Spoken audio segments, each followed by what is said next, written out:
the biggest crush on the pink Power Ranger.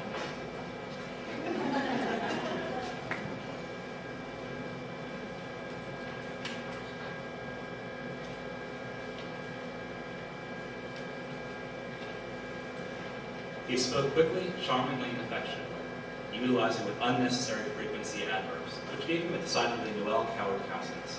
That, in and of itself, would have had me hooked, or at the very least provided me with someone with whom I could have an intellectual adversary. I could recite lengthy sections of Verlaine and expect a verse like Rimbaud to follow. I was in a state of ecstasy, and I had not yet even been granted the pleasure of a formal introduction. His name was Nathaniel, Nate, as I would want to call him, and I loved him for the simple reason he was more myself than I. This seems paradoxical, that one can be more of someone's self than one's own. But that's what he was, everything I wanted but lacked, everything I possessed, but somehow displayed in a larger, more elaborately functioning creation. Did I want to be him? Did I want to be like him? Or did I just want to have him? Are being and having thoroughly inaccurate verbs in a twisted scheme of desire? I chose him, and in doing so, allowed myself to mold, to fit his mood, his intellect, and his body. A pastime of ours was watching cult films together, a tradition we would continue for years. One such film we thoroughly enjoyed was Pulp Fiction, and although the song did not originate with the movie, Dusty Springfield's inclusion in this movie always made me smile. On one such occasion, the lyrics began in Dusty's wonderful voice, as they always did, but along with the recorded track was an off-key baritone, who changed the lyrics to, "The only boy who could ever reach you was the son of a preacher man."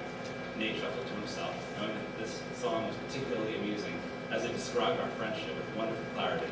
I was in love with Nate, the son of a preacher man. I had descended into a most unusual, delicate situation, but at least Nate found it musical. I neglected to mention this fastidiously important fact. This would hinder any advances I made towards Nate.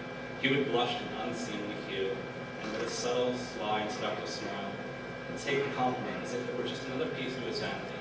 Millions of compliments, all individual charms to his collection.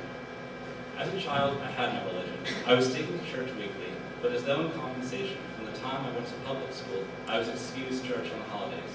The view implicit in my education was that the basic narrative of Christianity had been long exposed as myth, and that the opinion was divided as to whether the ethical teaching was of present value, a division in which the main weight went against it.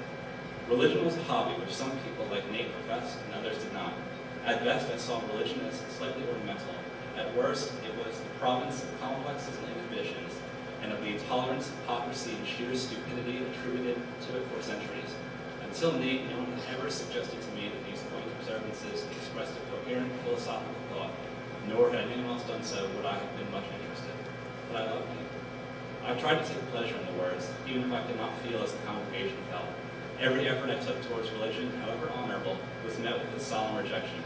"You're my friend," Nate commented, "not my parents, and not the churches." He told me I was cast out from God's love. It was as if some chord within me, pulled taut for him, had snapped, and I was left unable to recall that wonderful music, that wonderful vibration that rang from my breast. I kept a CD in my car whenever he had me chauffeur him around. It had a rather specific assortment of songs, all dealing with love. As the music played, he would hum along with the lyrics, while I was screaming in my head, "This is what I feel. This is what I want to say. How else can I phrase the words, 'I love you,' so that you'll understand? How is it others can speak of love, and yet when I tell you that I love you, you laugh and respond, of course you do." Says Plato, "Love is, like everything else, complex.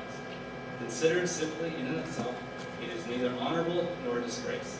Its character depends entirely on the behavior it gives rise to. To give oneself to a vile man in a vile way is truly disgraceful behavior. By contrast, it is perfectly honorable to give oneself honorably to the right man. Nate is the sort of person who would do anything for virtue. Who could be more honorable than that? How can I excuse him? How can I ever forgive him?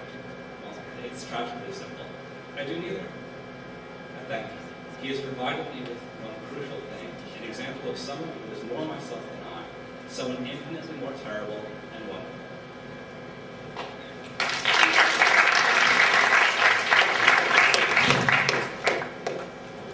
I laid in his arms, kissed him, turned back to the TV, smiled, and fell asleep.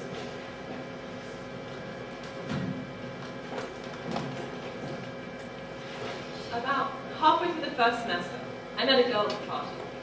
This gorgeous girl said to her mutual friend, I hope that girl likes me. And I thought, someone likes me? We danced the nice way in that apartment, and ended up going for breakfast/dinner the next day. While chatting afterwards, I found some unsubtle way of outing myself to her. I trusted her.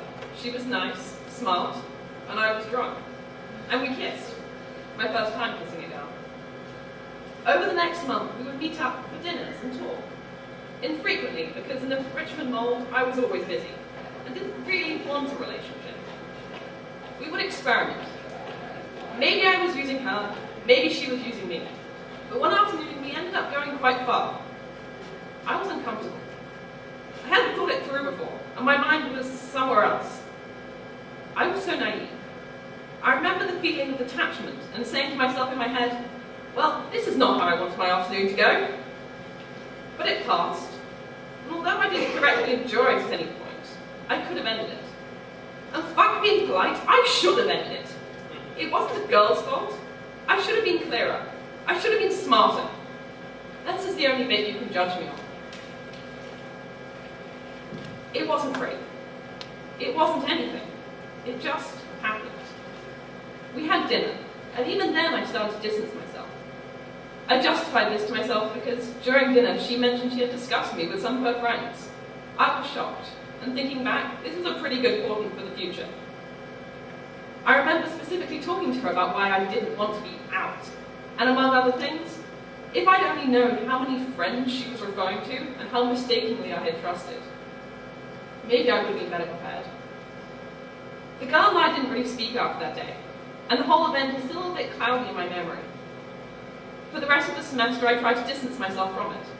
I threw myself into sports, and that winter break, I gladly went home, dreading the next semester. I didn't tell people why I was dreading going back to Richmond, but I've always been good at the total ignore. So many sisters makes you good at tactical blindness. But all this isn't the important bit, though. The important bit's coming. In that fall semester, I'd been struck by typical, if crippling, homesickness.